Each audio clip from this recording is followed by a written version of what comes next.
Sina ng buwan.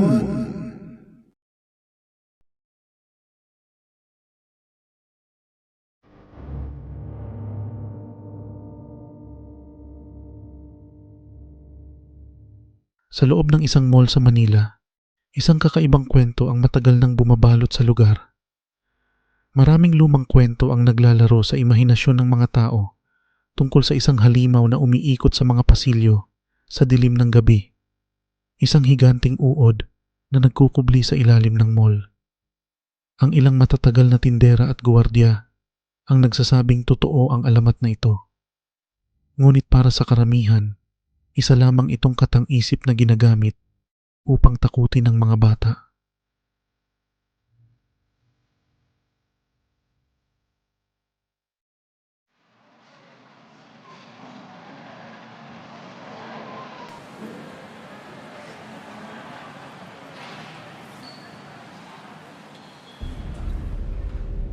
Si Mike, isang baguhan na gwardiya, ay na-assign sa night shift sa basement ng mall.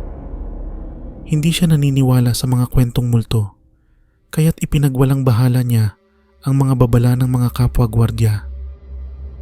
"Huwag kang magpapagabi sa basement, tol," sabi ng isang veteranong gwardiya na si Mang Ruben. "Minsan, may maririnig kang tunog na parang nag-iingit na metal.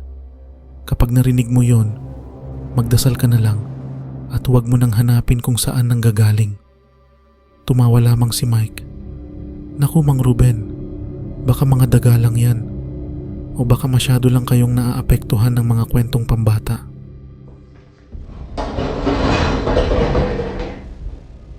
Ngunit nung sumapit ang 2:00 ng madaling araw, nagsimula nang maramdaman ni Mike ang kakaibang pakiramdam sa paligid. Tahimik na ang mall at nag-iisa siya sa basement. Habang naglalakad sa mahabang koridor, napansin niya ang pagkaluskos mula sa kadiliman.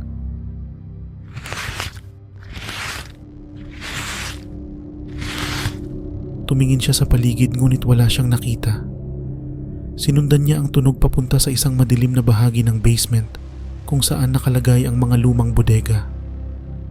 Ang amoy ng amag at alikabok ay sumingaw sa ilong niya at ramdam niya ang bigat ng hangin sa kanyang dibdib. Habang papalapit siya, napansin niyang parang may gumagalaw sa loob ng isang malaking karton. Dahan-dahan niyang inilawan ito ng kanyang flashlight.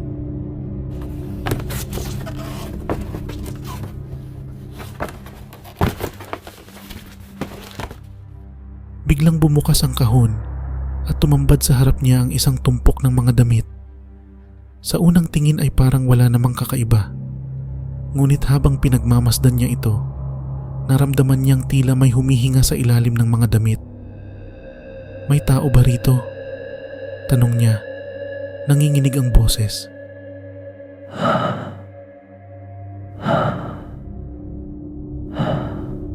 Dahan-dahang hinawi ni Mike ang mga damit at sa ilalim nito may nakita siyang isang napakalaking anino. Isang uod na kasing haba ng isang tao, makintabang balat at maraming mga mata sa bawat segment ng katawan nito. Nagulat si Mike at napaatras.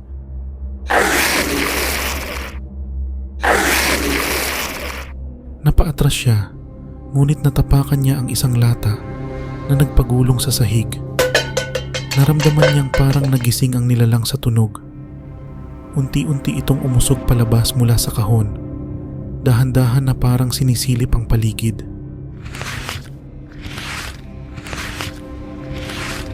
Hindi na kinaya ni Mike ang takot. Tumakbo siya paakyat sa mga hagdanan patungo sa ground floor. Ngunit habang papalapit siya sa exit, narinig niya muli ang kakaibang inggit na metal mula sa itaas. Tila may malalaking bagay na gumagalaw sa mga bakal.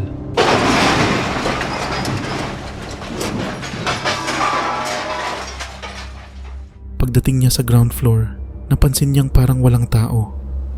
Wala ang mga kasama niyang guwardiya. Wala rin kahit anong tunog ng mga tao sa paligid, maliban sa kanyang mabilis na paghinga. Kinuha niya ang kanyang radyo at nag-report. "May kakaiba dito sa basement. May malaking uod. Mang Ruben, nasaan ka? Sagot." ngunit walang sumagot sa radio niya maliban sa static.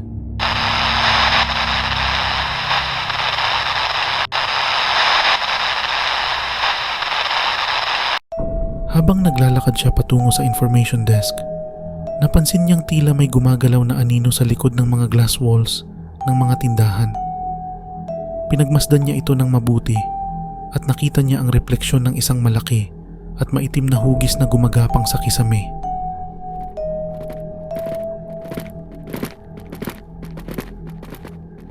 Nang lingunin niya ang kisame, nakita niya ang mismong higanting uod, nakapulupot at dahan-dahang lumalapit sa kanya.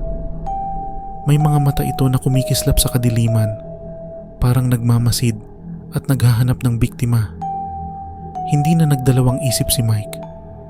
Tumakbo siya patungo sa exit ng mall, ngunit biglang nagsara ang mga bakal na gate sa harap niya. Napatigil siya. Sa kanyang likod, naririnig niya ang mabigat na hininga ng uod, malapit na. Wala siyang ibang mapuntahan. Naisip niyang baka may natitirang exit sa kabilang bahagi ng mall. Kailangan niyang magmadali. Habang naglalakad siya ng mabilis, ramdam niya ang malamig na hangin na parang hinihigop ang kanyang hininga. Ang mga ilaw sa bawat tindahan ay biglang nagpupugto, isa-isa.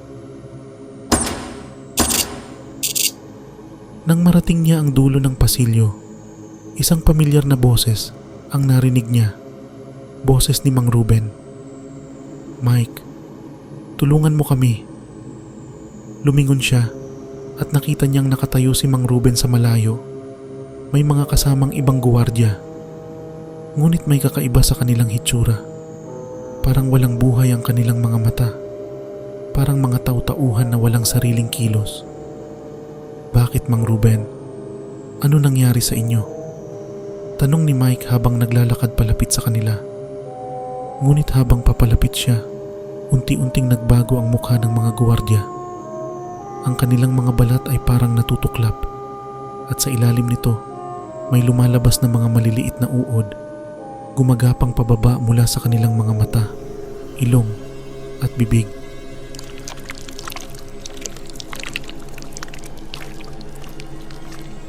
Sa gulat ni Mike, tumalikod siya at nagtakbo palayo. Ngunit ang tunog ng paggiling ng metal ay bumalik, mas malakas at mas malapit. Hindi na siya makakilos. Sa kanyang paglingon, nakita niya ang higanting uod bumabagsak mula sa kisame patungo sa kanya.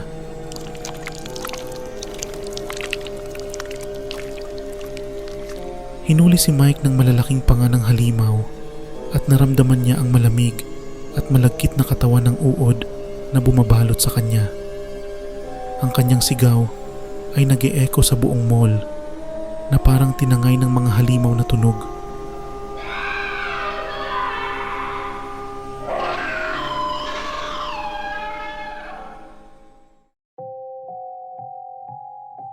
Mula noon, hindi na nakita pa si Mike. Ngunit ang kwento tungkol sa higanting uod sa mall ay patuloy na bumabalot sa isipan ng mga tao, lalo na sa mga gwardiya at mga empleyado. Sinasabing kapag ikaw ay nagpagabi sa basement, maririnig mo pa rin ang mga inggit ng metal at ang mga bulong ng mga nawawalang kaluluwa. Sina ng buwan.